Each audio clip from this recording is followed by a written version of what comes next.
Здравейте, в това видео ще ви покажа как се прави суха настройка на разпръсквача.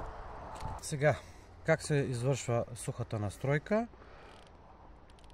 Разпръсквача винаги има ход, който фабрично си е на 180 градуса.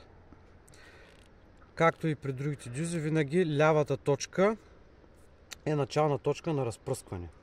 Съответно, в момента лявата ни точка сочи насам, което не ни устройва.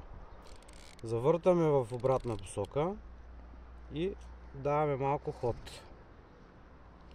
което ни по този начин ни изправя вече началната точка в линията, в която искаме, приблизително. А за да се настроят градусите вече, връщаме отново надясно,